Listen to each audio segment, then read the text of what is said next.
I wish I had enough time to cover everything, but I don't. So I'm going to pick out kind of the most important things and make sure I get to those right off the bat. So, is it going? Okay, I see the red light. I'm going to ask you a question. I want you to think for a moment and tell me, how long would you estimate the typical college freshman can read material in their book or in their notes and effectively be learning what they're reading? Okay? Okay? 5 minutes, says Chris. 25 minutes? Hour? Now let me ask, anybody think more than an hour? How long?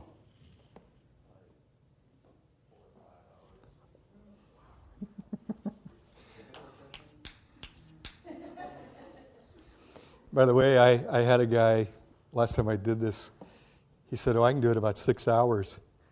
And I just, well, then I found out he is a medical resident, just finished medical school. His wife was in my class.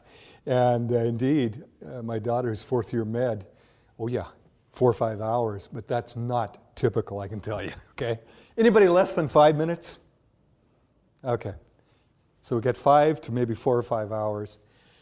A study was done, I believe the University of Michigan. They asked students to do the following thing. When you're ready to study, you've got all your materials, you're back in your little dorm room or your place you live, check your watch, start working. The moment you feel that sense of, I've read it, but it's not coming through, and it's like, I'm wasting my time, and we all get that feeling. Note what time it is. Record that, bring it back. And they had many, many hundreds of freshmen and sophomores do this, and then somebody took the time to compile it. And typically, right about 25 to 30 minutes. By the way, it's also true of lectures. And you've all proved it to yourself. You come into a lecture, you're really alert, check the clock at about 25 after, it's like,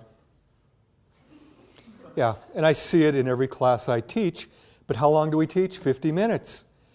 And yet, probably most of the learning, if it's going to happen, is in the first 25 to 30. Okay. I'm going to talk about a person, because I also like to teach by anecdote. A woman named Jeanette. I was a junior at Western, she was a freshman. Because I was a junior, I could live off campus. Those days, colleges were your parents in absentia. She had to live in a dorm because she didn't have a relative in town. We were dating. She got her first quarter at Western a D average, 1.0, 15 credits of D.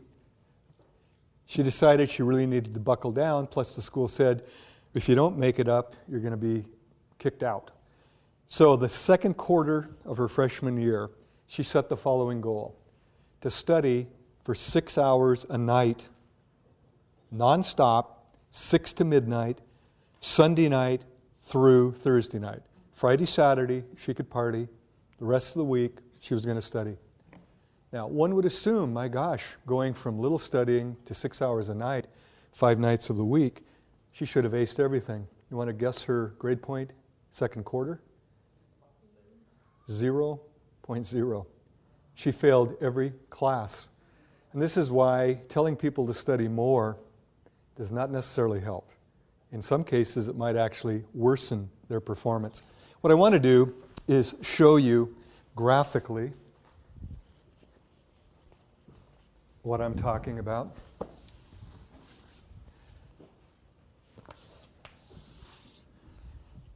Let's say this is efficient studying, and I know there are no numbers there, but higher means more efficient, lower means low or no efficiency. And this axis, we're looking at time. Here's what happens for the average student. For her, 6 o'clock in the evening, after her supper at the residency dining hall, she plopped herself down at her little study area and started studying. But here's what happened. By about 6:30, she was in a major slump. But what was her goal? To study 6 hours. So she continued to sit at her little desk and stare at pages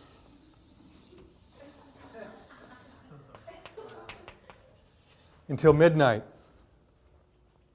She was at her desk 6 hours. How long did she actually study? About 20, 30 minutes. Now, there's a simple concept in psychology that all of you are aware of. Things that are reinforced, we tend to do more of. Things that are punished or ignored, we tend to do less of. We operate by those principles to a large degree. If you're sitting there for 6 hours, are you feeling good? No. Once you get here, you're looking at your book going, I hate geography. I hate literature. I hate psychology. All the things we're trying to get you to fall in love with, you're hating it. And so her actual good studying was followed by 5.5 hours of pain and misery. I would bet you, I don't know for a fact, that as the quarter progressed, she sat down, and finally, she was done before she even started. She sat down and just stared at a book, and she flunked every class. Now, had she taken this little seminar or figured things out on her own, she'd know what to do. First rule, the moment you start to slide, you're shoveling against the tide. What you need to do is what? Take a break. And here's what's cool about it. You can study for a half hour. It doesn't take a half-hour break to recharge your batteries. For most people, about 5 minutes. And this is where you go away, do something fun for 5 minutes. Call a friend, talk to a child, talk to a parent, a roommate. Enjoy some music. Do something you enjoy and actually say, this is my treat for having studied for 30 minutes effectively. Go back and here's what happens. Your efficiency is nearly 100%. Study a half hour, take a break. Study a half hour, study a half hour. Now, had she done that over a course of 6 hours, she would have got about 5.5 hours of serious studying and about a half hour of total break time. I really don't believe she would have flunked out. Now, I get students complaining, I don't have enough time to study. Look for a break at work. Look for a break at home. Those little 15, 20 minutes can be very efficient if you apply them efficiently. Unfortunately, sometimes it's really tough to get those moments, but you need to build them in somehow. You've got to have at least some time to study. It's not going to happen through osmosis. Now, I'm going to ask you a final question. Let's say you've studied till midnight. What do you want to do after your last study 20, 30 minutes? No, not yet. You want to give yourself a big treat, okay? Whenever your studying time is done, plan something special.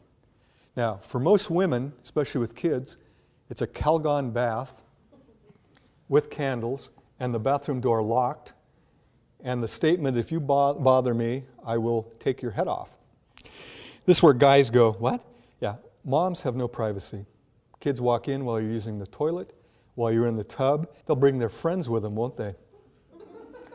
Dads don't put up with that. When dads are in the bathroom, it's lock the door, tough luck, go elsewhere. For you guys, I'll give you mine. This is politically incorrect. I liked beer, okay? My goal was to knock out all my studying, go to the Iron Bull Tavern in Bellingham, knock down a couple beers for my treat. Now my buddies, they'd say, Lobdell, how are you getting straight A's? Well, I'd studied starting at about 3 in the afternoon. By 9 o'clock at night, when pictures went on cheap, I'd done all my studying. I went in and enjoyed my beer. These yahoos started drinking in the afternoon, then went to the tavern, planning to go home and study. You know that's not going to happen, okay? You're not going to study, and even if you do what's called state-dependent memory, you'll typically only remember if you're intoxicated. And I don't recommend getting drunk before a test. It's kind of a stupid thing. If you plan your day right, you can have those little study breaks, but the coolest part is this. Because you're now reinforcing it with those little breaks and something fun, you extend it. And you'll find you can go 30, 40, 50, an hour and a half. And this is training. Those of you who go on to advanced degrees, you're going to have to study incredible lengths of time without taking a break, because you've got to get it done, like my daughter in med school. It's just amazing. I've told her I couldn't do it now, or actually I wouldn't do it. You're training yourself, and if you do it right, it becomes progressively easier. Okay, next question. How many of you have a true study or library in your place of residence? Okay. Two? Two of you, if I'm seeing correctly. I've always envied that. A quiet place to actually do reading or studying, okay? I'm going to make a prediction. Many of you study in your bedroom, okay? How many of you study in your bedroom? We'll raise high so everybody can see. That's where I studied a lot, especially when I did go to community college. If you don't study in your bedroom, I bet some of you study at the dining room table / kitchen table or bar. How many study at the dining, kitchen, bar? Okay. Now, if you don't study in those two places and you don't have a study or library, you study in the family room, rec room, living room, the place where your TV and stereo is, your couch, your easy chair. How many of you study there? Okay. Now, some of you might actually drive to a school or library. Any of you do that? Go to okay, a few of you do. I still remember living at home, going to Highline Community College. My folks bought me a little desk. I still have it, okay? Little desk, and I'd come home, because I did work then at Albertsons. Typically we got off at 9, get home about 10. And I'd start studying. I still remember reading Billy Budd, okay, Melville. And I'm sitting there studying, and my eyes are just, And then the bed started calling to me. Marty, come lie upon me. Now, those of you who've studied the Greek, the idea of the sirens calling sailors to the rocks, oh, it's real. I'd hear the bed call me, and I'd finally go, oh, I'll just lie down for a moment. Next thing, my mom would be yelling, Marty, you're late for your English class. And he's like, oh, God, I didn't read Billy Budd, and I'm screwed. Let me ask you, what's the primary function of a bedroom? What's the secondary function? Good. Most groups go. I go, take Psych 20 or 225 to learn about it. It's functional, okay? Primary function of a dining table. Eating. Primary function of a living area. Okay? Recreation, socializing, right? Now, a lot of students don't realize how much we're controlled by environmental cues. How many of you been to the Tacoma Mall? Funny, isn't it? Why'd you raise your hand? Have you ever been to Tacoma? You answered. Why didn't you go like this? Why? Because if I'm asking the entire class, you've been trained to do what? And you don't even think about it. How many have been to Tacoma Mall? Hands go up, okay? But if I walked up to you, Chris, you ever been to Seattle? Totally stupid, right? When you're talking face to face, you respond verbally, okay? When you ask a group, hands come up. Now, here's what's bad. Now that I've tricked you, you won't raise your hand. It's like, I'm not going to raise my hand. Okay? But can you see how powerful it is? Without thinking, because we're in a classroom, how many have been to Tacoma Mall? Hands shoot up. Same is true of going in your bedroom and trying to study. You're in the bedroom. Now, a piece of research done at University of Hawaii. Researchers asked the students, what's the biggest problem with studying? They said, we can't get into it. The university in question had primarily dorm rooms. Very few commuter students to the university. Most of you have seen a dorm room. Oh, okay. Most of you have seen a dorm room. They're usually rectangular if it's a duplex. One side bed, another side of bed, everything kind of mirror image. Study area, right? You got a closet or wardrobe. So it's real interesting. In one room, you sleep, you groom, you talk with people, you socialize, you study, you snack. You're all in one room. It's a multi-purpose room. And yet you're supposed to study. If your door is open, what happens? Everybody, hey, Lobdell, what's up? You know, and then they got to come in and talk to you. Very quickly, you can't get to studying. Well, the professors heard that the students couldn't get into studying, but they knew what the dorms looked like. In the Hawaiian dorms, all of the rooms had a gooseneck lamp. So the professor said, we're going to try a little experiment. Take that lamp, make a little sign, and put it on it, study lamp. Okay?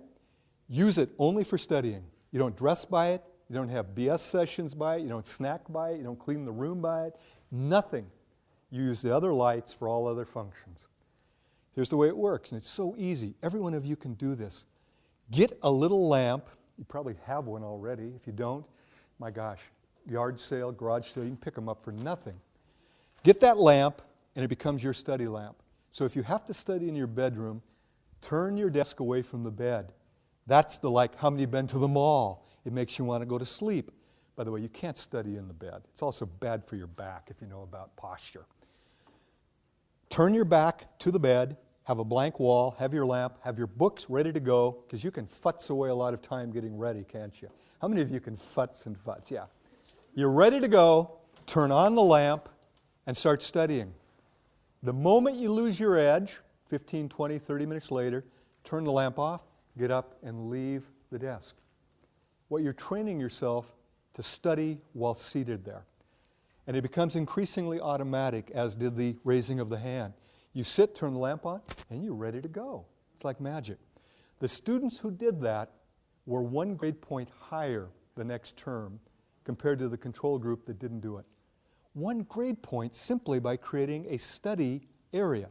Now, if you study in the kitchen dining, remove all food cues, because I know what happens there. You start thinking, turkey in the fridge. Yeah, Swiss cheese in the fridge. Oh yeah, sandwich time. How many of you have studied and created sandwiches? It takes about a half hour to make a really good one. You eat it, so damn good, what do? Make another one. And pretty soon, not only are you not studying, but you're getting the spread going, okay? You're really frustrated then. The living area, I'm going to tell you, you can do this experiment. You try to study in the living room, and you're focused, and other people are listening to music, watching a movie, watching TV. They won't leave you alone. Hey, Marty, look, it's really good. Excuse me, I'm studying. And then they get angry at you. Well, boo on you, too.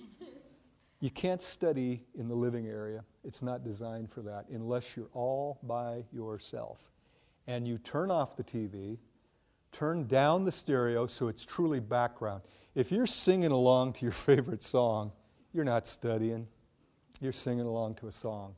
Your brain has to be focused to be really studying, not time sharing back and forth between singing and studying.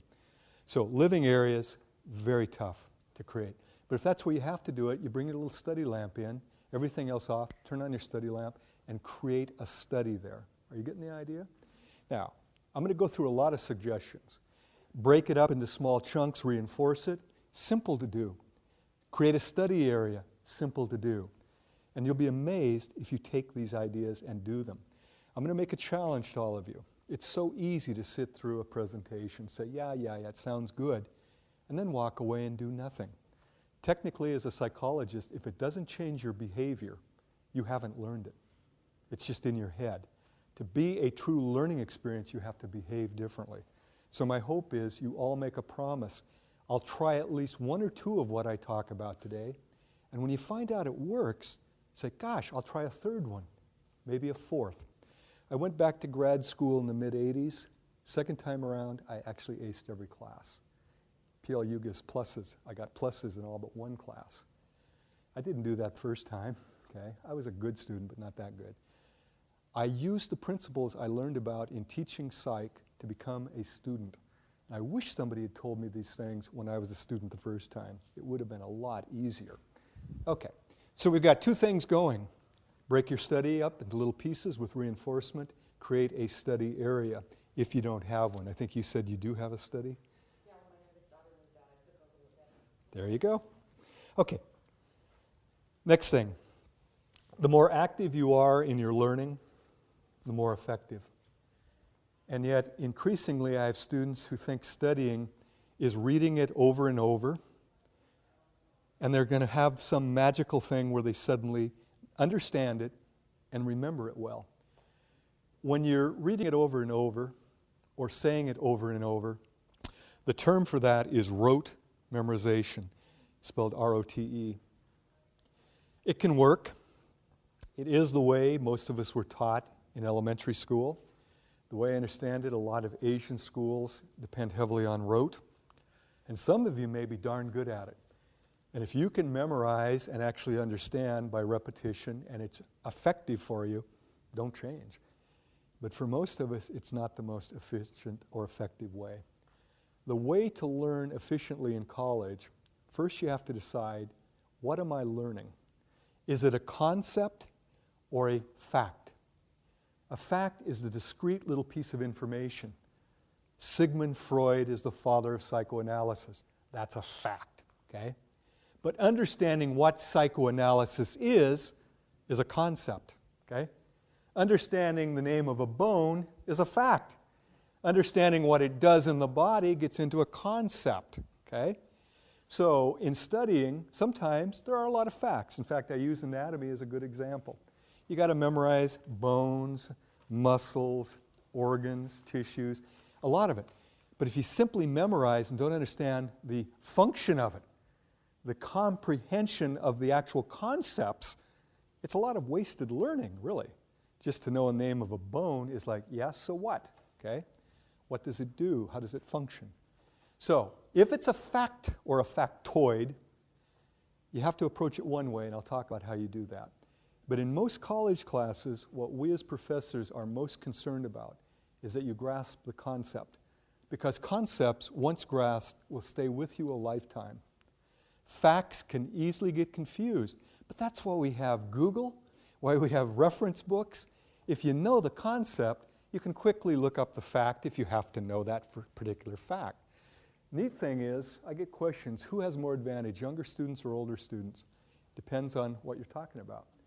Most of us, as we get older, realize concepts are what are really important to make our lives better, to be effective in our work, to be effective in our personal lives. Facts, though, we realize we can look up. We can get those if we need them. Young people actually often learn facts very quickly, but they never think about the concept. And I'll give you a simple example. I'm an old guy. When I was a bit younger, I would sing along with the radio with my adolescent daughter in the car. Oh, Dad, if you don't know the words, don't sing the song. I'd say, okay, Beth, you're right. I'm not singing exactly what he or she's singing, but it's conceptually the same. What?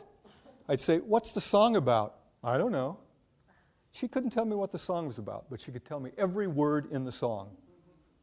That's learning facts and not seeing the concept. I, as an adult, I know the concept. I just make up my own lyrics, okay? Because I don't worry about the factual. Now, some of you are going, yeah, but my teacher does. I got to know the facts as well as the concepts. So we'll first deal with concepts. Here's the question. Can you put the concept in your own words? If you can't, you don't really understand it. Okay? It's not meaningful to you. To make it meaningful is a struggle. It's probably the biggest struggle you have as a student. But it's a struggle you need to do or you're wasting your study time. Now, I'm going to give you an example. Only one of you probably in this room will understand what I just say, or will be saying. Ontogeny recapitulates phylogeny. And I knew she would get that. How many of you know exactly what I'm talking about? Raj, you do? Cool, 2 of you. Ontogeny recapitulates phylogeny. And most of you are going, it's all Greek to me. It's actually probably more Latin, but I'm not certain of that, okay? When I was a biology student, I learned about the ontogeny recapitulates phylogeny. And if you try to learn that and you don't understand it, it's going to go in one ear and out the other, okay? You can't hold on to it. But if I take a moment to break it down, ontogeny means your own development as a being, okay? You as a human, for example. Recapitulates means goes back through or recaptures, retraces phylogeny, which is the development all the way from single cell to complex mammal. Now, to make sense of that, how did all of you start in utero? A single fertilized cell, right? An ovum that's fertilized. And then it starts dividing and you get all that. But you get a little period, and this is what they first looked at embryos, where we look like a little thing that looks like a tadpole, right? Yeah, tadpole-ish. So we start with a single egg that's fertilized, and then we get this little thing that looks kind of like a tadpole, and they thought these were gill slits, okay? They're not, they're just what becomes the thoracic area. But there's no legs. It looks like a little tail. Oh, we had a tail. Got the idea? Well, then we get our arm buds and we get them growing, so we now get arms and legs. And gradually, we start looking more like a human being. By the way, take an embryo of any mammal. You probably couldn't tell one from the other. Human, pig, doesn't matter. They all look very much alike, don't they? Now, you understand ontogeny recapitulates phylogeny.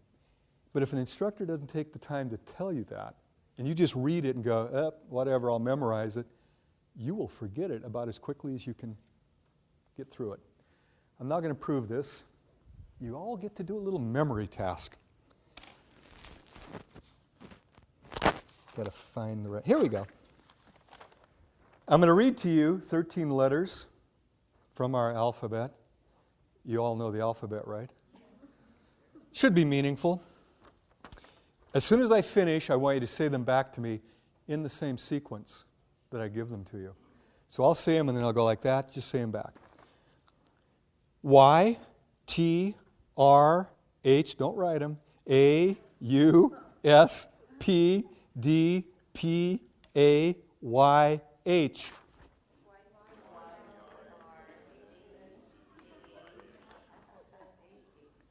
Boy, somebody sounded like they got quite a few. But did any of you get all 13? By the way, the fact that you took notes is a good thing.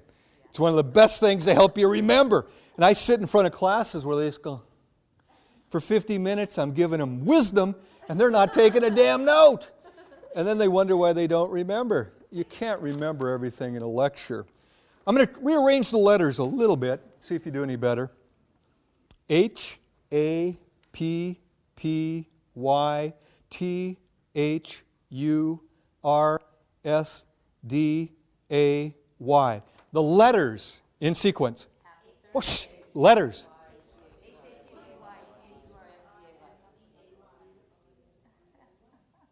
Most of you got all 13. And you thought coming to this lecture you might gain nothing.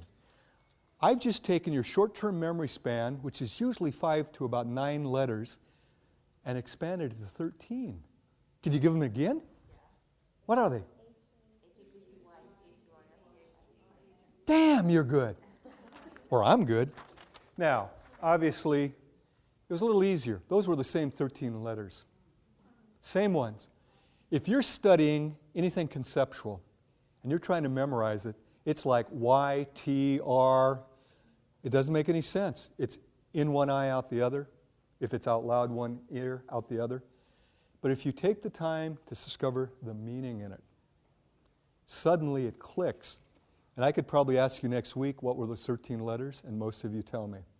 At the end of the quarter, I could ask you. Most of you could tell me. You might be confused. Was it Happy Wednesday or Thursday? But you'd guess probably Thursday. Now, some of you are in my intro class this quarter. And I do something that I wish I had time to do. I divide the class in two, using a card so half reads one, the other half reads another card. I have one group try to estimate the number of vowels in a series of words that I read to them.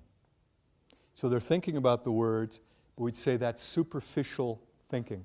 How many vowels in mosquito? How many vowels in bottle? How many vowels in elephant? And they get to write down what they think is the number of vowels. The second group are instructed. They're told you need to think about how valuable this item would be if you were stranded on a deserted island.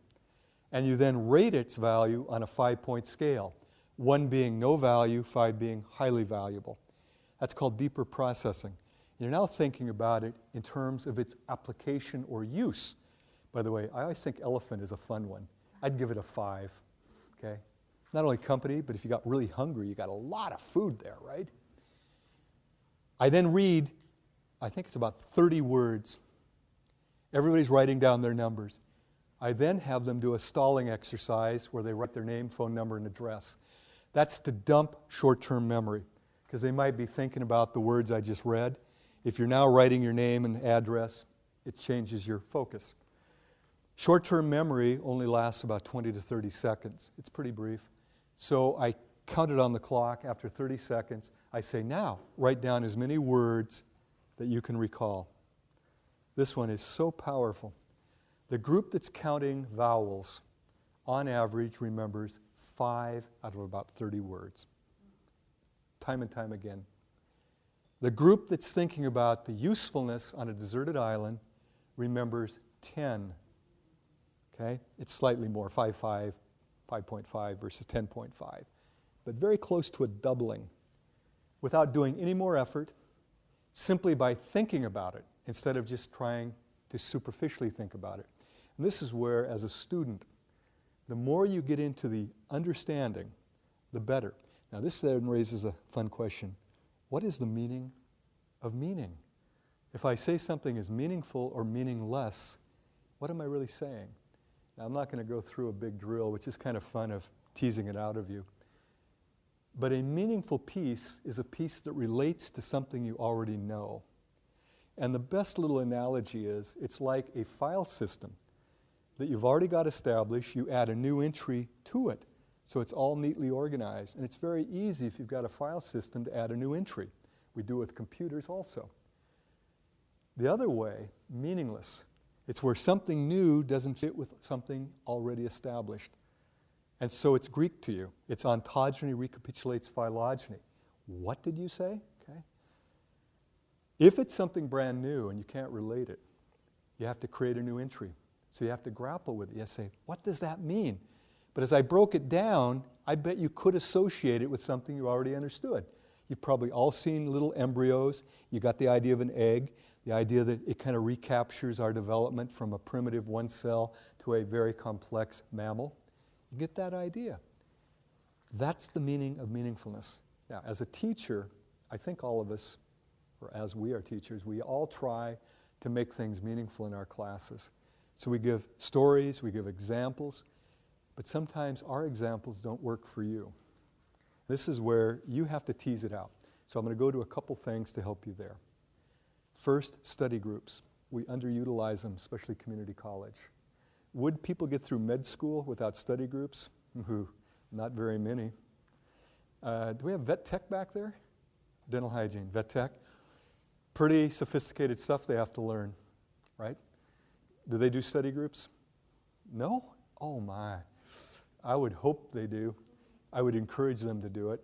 Where I've got students to form study groups, performance of the groups go up dramatically. Now, part of it is probably because they're motivated to do that, so it's a bit confounded. But I'm convinced there's also the power of studying with other people. I know these concepts in psych so well, I can't see how they're confusing. But another student who's just found the answer can sometimes turn and say, Thursday, here's what it's about. And you go, is that what Mr. Lobdell was saying? God, it's so easy. But I can't do that because I don't see where the problems lie in that particular concept. Study groups are great, okay? I'm now going to tell you how many of you totally hurt yourself in studying. How many of you magic mark, highlight, whatever you call it, your textbooks? The little yellow, pink, green, glow-in-the-dark sort of things. How many of you use the markers? Those were invented in '65, year I started college. So I bought one. I turned entire books ugly orange. And then I figured it out. If you color every page solid orange, you've actually highlighted nothing. Yeah, by highlighting everything, you've really highlighted zip. So I did the clever thing, and you guys are way ahead of me. What do you highlight, folks? The most important thing. When do you do it?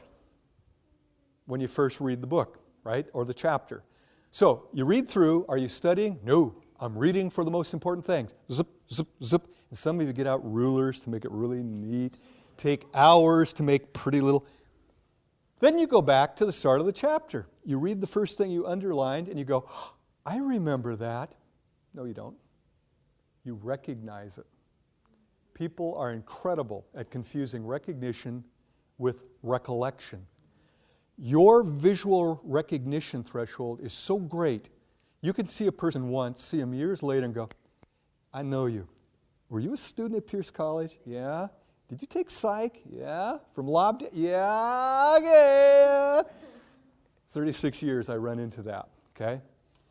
Proof of this, grab a magazine in your house that you haven't looked at for a while, leaf through it, you will get the illusion of remembering virtually every advertisement and article. But to prove that it's not recollection, it's actually recognition, before you turn to the next page, predict what's on it. There's no way you're going to be right. But as soon as you turn, you go, oh, I remember that. No, you don't. You recognize it. Now, going back to your book, you've highlighted the most important stuff. You now go back to study it, and you say, oh, I remember it. So do you study it? No. So what don't you learn? The most important part of the chapter. And then they come in the next day all ready for the quiz. Oh, I studied hard last night, Mr. Lobdell. Here's your quiz. I don't believe it. I can't remember a thing. How many of you heard that? Those of you who teach, I could retire now if I had $1 for every one of those comments. I don't correct him. I shake my head and think, poor baby, you think you knew it, but in fact, you recognized it. You didn't know it. Now back to this active learning. How do you know it? If you can look at it, go to the next one, read it, and then stop and go back to the one before. Look up in the sky and in your own words, say what that was about. Yeah, you know it. You will not forget it overnight unless you suffer a pretty major cerebral accident. It just doesn't happen. But while we're talking about this, most of you undo good studying by not sleeping adequately. Some of the latest work on REMing, we're not sure exactly how, but there's something going on. It involves the hippocampus. It involves the storage from a transitory long-term memory to a permanent, what we call consolidation. That just labels it, doesn't really say what's happening. But we're getting increasing evidence that that consolidation process is dependent on rapid eye movement sleep, which if you're an adult happens about every hour and a half once you fall asleep. If you're not getting a good night, typically around 8 hours, you're not getting enough REM. What you've studied doesn't become permanent. And I can tell you there are studies that show simply by getting better rest, some students improve markedly in their performance because their brain now stores it a lot more efficiently. By the way, if you know anybody with sleep apnea, biggest thing they'll tell you is, I can't remember anything. My brain's shot. It's like my memory's gone. Yeah, it is, because your REMing isn't happening because you wake up so often and you can't consolidate and store permanent memories. Here's the funny thing. There's no money to be made by telling people to get more sleep. So you don't hear about it on TV. Sylvian isn't telling you to get better sleep because they don't make any money. I tell students, and they go, yeah, that's nice, but they continue to use their time for other things. It's kind of interesting, isn't it? The best advice, sleep better, and most of you will do better. Most of you won't even begin to take it. And I know why. You got so many other things to do. I'd ask you this, are they important? Is studying and learning the most important thing you're doing as a student? If so, maybe you need to give up some of the other activities. I have students tell me, I don't have enough time. There's 162 hours in a week? We all have the same amount of time. Marty has no more nor less than anybody in this room. The real question is, what do I do with my 162 hours? Am I going to use it well or use it not so well? Okay? I'm going to give you a couple other tips here. Taking notes, so vital. But most students who do it haven't learned a very simple rule. The first moment you get after a class, ideally right after the class, you should sit down with your notes and expand on everything you jotted down. Give it depth, flesh it out, okay? If you even wait to go home and do it a couple hours later, you will have forgotten some of your own notes. How many of you have done that? You've written beautiful notes, you get them home, you don't know what the hell you wrote. It's like, what is this? Okay? Well, that's a wasted note. But if you take the moment right after class to flesh it out, you now have a little more detail. Odds are at night, you can still recollect it. That will be a powerful addition with only about a 5-minute time investment per class. That is a good trade-off, okay? Now, the next piece. Let's say you're trying to flesh out your notes. It's like, I remember they said it or he said it, but I don't know what it was about. Look for a classmate. They're usually hanging around. Go up to somebody and say, hey, what was that about? And they can tell you. Or flatter the heck out of us. Teachers want students to succeed. Sometimes it isn't perceived that way. We want you to do well. It makes us happy. And anytime a student comes up in the lunchroom, where I always try to have my lunch, and says, Marty, I didn't quite understand this. Can you give me another example? I love it. I'm important. It's like, yeah, okay. You come to my office, not just with I'm not getting anything, but what was that about when you were talking about REM sleep, you know? And I started explaining, that's what my life's about here, okay? We love it. That's a legitimate thing. Or if you don't want to go to the instructor's office, most of us start up a class. Any questions? Yeah, yesterday I didn't quite understand this piece about ontogeny recapitulating phylogeny. Okay, we'll go through that quickly. Once again, we like that. We want you to be successful. Okay, let me jump back here to see where I am in my presentation. Okay, I was talking about being active. Activity can also take the form of recitation. How many of you know the best way to learn is to teach somebody else? Boy, if you've got family members or roommates, teach them geography, psychology, anatomy. They often love it. One of my dearest students 2 years ago, God, I just loved her. I finally met her parents. She says, I've heard so much about you. I hear every lecture you've given. She would come home, sit around the dinner table, and recapitulate what I'd talked about. It's powerful because it reinforces your learning, plus it tells you if you really understood it. Because if mom or dad says, well, I don't quite get that, and you go, I don't understand it either, then very quickly you have to go back and redo it. Teaching another person. Now, some of you may not have anybody at home to teach, or they are not interested. Too bad. Teach an empty chair. There's nothing wrong with talking out loud. Thinking is internal talking to a large degree. There's also non-talking thinking. Talking out loud, as long as you know you're doing it, is not abnormal. If you think it's somebody else, or it's a real person in an empty chair, talk with me. I'll try to get you lined up with someone who can help. If you have roommates or friends, say, I'm just doing this little Socratic thing where I'm going to explain it to an empty chair. Dialogue with that empty chair. Practice it. Now, for some of you, writing it out in your own words is a good thing. I'm lazy. I never like to do a lot of writing. But I learned very quickly to look at it, look away, and do a little dialogue with myself. Because it told me if I really understood it or not, very quickly. I would also do it with my kids, teach them as best I could, my spouse, anybody who would listen. It's a nice way of learning. Active recitation. By the way, one piece of research said 80% of your study time is best spent reciting and only 20% reading. Okay? This leads to, how are we doing? Ooh. I want to talk about textbooks. I brought the one I'm using in intro right now. Most students have not been taught how to use a textbook, and yet it's such a powerful tool. Because they haven't been taught the power of the tool, a large percentage don't even buy the book, in part because they're getting so darn expensive. Over $100 for this little puppy here, I believe. These books are designed for what's called pedagogy. That's a fancy way of saying helping you learn. And they are seriously done to be, at least according to the people doing it, the most effective way of teaching. But students don't know the effective way of using it. How many of you know of SQ3R? None? 1, 2. I assumed all of my students were still learning this until a few years ago I asked. It died out. There's also a SQ4R. There's a newer version of it, which I'm not so familiar with. SQ3R. Survey, that's the S. Question, that's the Q. Then you have 3 R's. Read, recite, review. And we were taught this because they knew pedagogically, way back in those dark ages of the 60s, that you retain much more from a text if you survey, question, read, recite, and review. So, how do you do the survey? These are not novels. In a novel, you wouldn't want to read the last page, would you? Find out who done it, it'd ruin the whole thing. But this is a textbook. So what you do is you actually go through the entire chapter. You look at pictures. Okay? What's this about apples?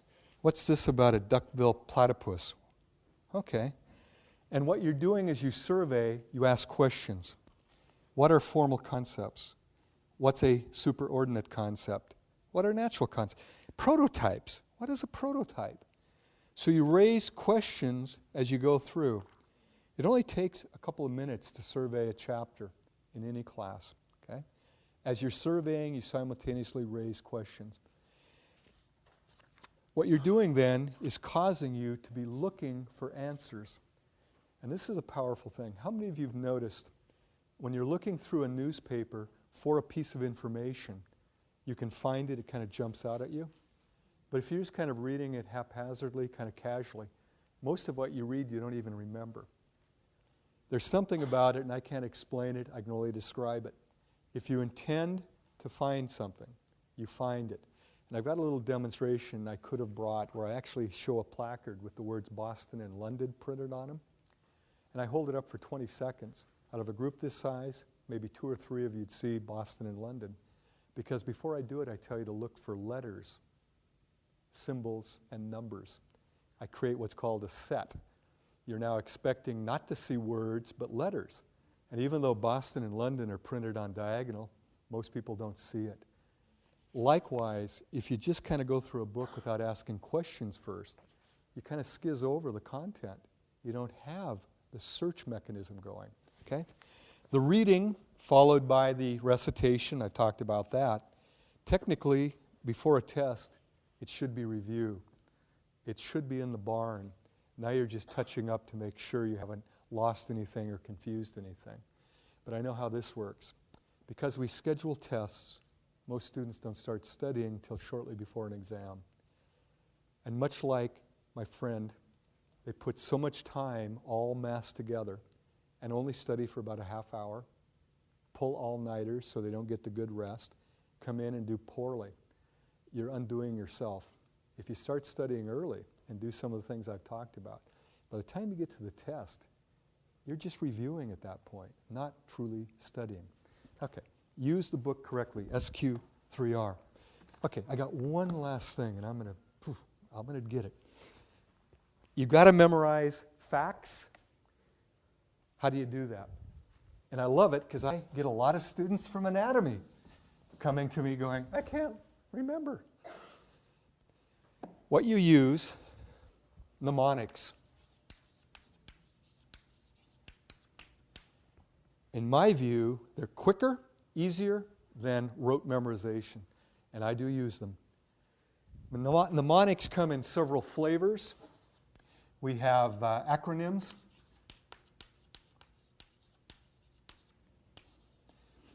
We have the coined sayings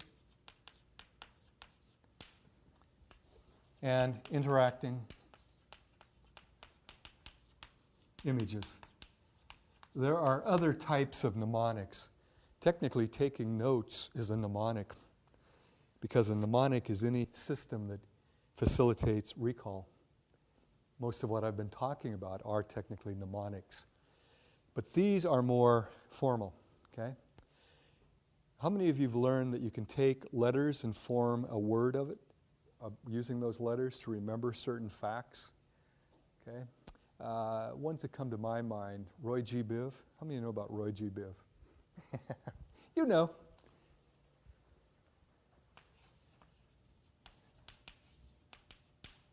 Those are the colors of the rainbow. Now, if you're in an art class, that could be important. If you're taking physics and you're learning about the spectrum of light when it goes through a prism, or you're breaking down light in anything that refracts it out, like a rainbow, you know. Colors are what?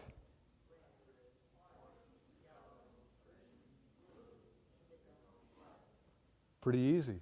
Now, how long would you have to work with flashcards to remember that? Now, in my intro to psych class, see if anybody remember afferent, efferent? You can tell me. We both talk about this. Afferent neurons in the periphery, what do? Impulses towards the center, From sensory receptors toward the CNS. Efferent, away from the CNS, effector. to the effectors, muscles basically, okay? The trouble is, when you're teaching this, and this is good for you to know as students, anytime two things are highly similar but not the same, you get maximal interference. That's how we talk about problems with remembering. So you memorize it without really knowing it, and you're sitting there on a quiz going, oh yeah, it's afferent. No, it's efferent. No, it's afferent. How many of you have done those flip-flops? And your brain gets, and then you tell the teacher, you're tricky. It's not tricky if you know which is which. It's very easy. But if you're confused, it's terribly tricky. And I just once again think, oh, you didn't really know it. So when I tell my students, really they're both the same. Whoop. Sensory are afferent. Motor, efferent. Now with that little acronym, SAME, you can study very little. They're both the same. Now, this is where I had a student in my class say, okay, same, big deal. But I'm in anatomy and physiology. I says, what's giving you a hard time? He says, we're studying the heart.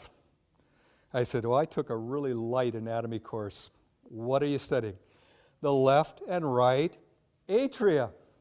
One is deoxygenated blood, and the other one's oxygenated because one's on the way to the lungs, the other one's coming back from the lungs. And she said, I can't keep it straight. Now that's a factoid. She understood the function of it. The concept was there. But every quiz she'd flip-flop. The right is deoxygenated. No, the left is deoxygenated. Boo, boo, boo. So I said, okay, tell me which is which, because I don't know. She looked it up in her book, and I've never forgotten. She said, the right atrium is deoxygenated. Am I correct? Better be. I said, can you remember radio? This guy was sharp, says, that's not how you spell radio. I said, you're correct. It's an acronym. Right atrium deoxygenated. Her little eyes lighted up. With one little thing, she could keep it straight, okay? And if the right atrium is deoxygenated, the left atrium is, or LATO, if you like LATO, okay? I don't know, it's dumb. Now, this is where I put a challenge to you. Sometimes acronyms can come up that are very easy. Now, I'm going to go with one, and you can help me on this. 12 cranial nerves. Give me the saying. No, not the other, no, not that one. There's two of them. Yeah, on old Olympus' Towering top, a fin and germ. viewed, some hops. Okay?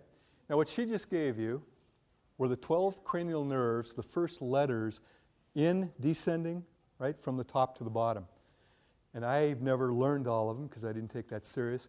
But if you know on old, obviously O, O, you're going to have, what are they? The olfactory, optic. Okay, olfactory, optic, okay? And you go right down, old Olympus, towering top, da-da-da-da-da, okay? Now there's another one, O, to touch and feel. I don't go there, okay? Only women instructors get away with that one. No, I won't go there. If you can come up with an acronym, or pardon me, a coined phrase, how about this? In 1492, there you go. How do you unscrew something? You turn it counterclockwise. You turn it clockwise. So I tried to teach my son this. He says, no, Dad, it's righty-tighty, lefty-loosey. That's another saying. It's perfectly good. It's just one that I didn't know. How many days in the calendar? 30 days hath September, April, June, and November. We used to learn that. They don't do it anymore. You kids have learned knuckle counting. January, February, March, April, May. It'll tell you long, short, but it will not tell you the number of days in February, nor the rule where leap year makes it 29, right? Little sayings can allow you to remember things very well. My very good mother just served us 9 pizzas. She knows it. What are they? Planets from the sun outward. Unfortunately, the pizza is no more. It got degraded, right? It's no longer a planet. Okay, those are the sayings. Sometimes a saying allows you to remember things. For my money, though, the third one, interacting images, is the best of all. And I'm going to draw from nutrition. How many of you taken human nutrition? Aha! You can tell me then. How many calories per gram in protein?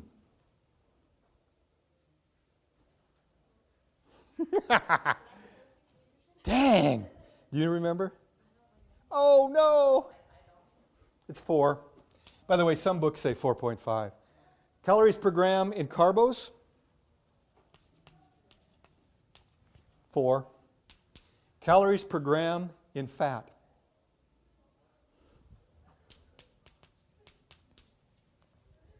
And that's why when you consume fats, you're getting twice the package there.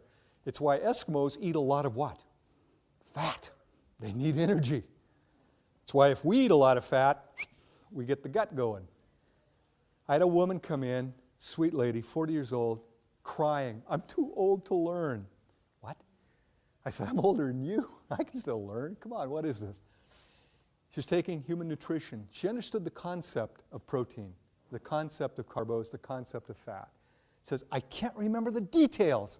That's typical as we get older. I said, "Okay, you're stuck on a fact, not the concept. What are the facts?" So she told me. I said, "Okay, let's start with something easy. Carbohydrates. You got to remember 4 and only 4 to carbohydrates. Carbohydrates. Starting to see? Interacting image.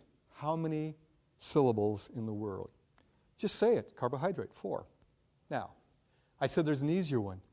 When I hear the word carbohydrate, that first part, C-A-R, is what? What's C-A-R? Car. How many wheels on a car? 4. Cars have 4 wheels. Carbohydrate would have 4. Now, how many know about racing? You got the pro car circuit. Would a pro car have 4? Just like a car. Protein, pro car, 4. Now she's starting to see what I'm getting at. Fat, fat. How do you remember 9 in fat? And she goes, "That's my problem. I can't remember." Well, let me ask you. Some of you know about cats, vet tech, right? How many lives do they have? 9 lives. Now, there's also an expression for rich people. What do we call a rich person regarding cats? Would a fat cat definitely have 9 lives? So I picture fat cats with 9 lives. This woman was almost gleefully happy. 9 calories per gram in a fat cat. Now, I've used this in classes, and I try to get people to realize interacting images work even better if they're a little weird. The weirder, the better, actually. But if you share them with friends, they may go, "Ooh, my God, you're sick." So you may not want to share them all. I have a bunch, and I will not share them in this class. They keep things straight in my mind, but they would sound weird. But one gal came down, and it was so cute. She says, "Marty, I have a way to remember 9. She goes, "I was stationed in Germany. I picture a very obese Fraulein looking at a bowl of strudel, going, 9, 9. I loved it because it's a homophone, but do you think she'll ever forget 9 and fat? She'll just picture the two together. Now, the more you can create those interacting images, the easier it is to remember facts. By the way, alcohol, anybody know? 7 calories per gram.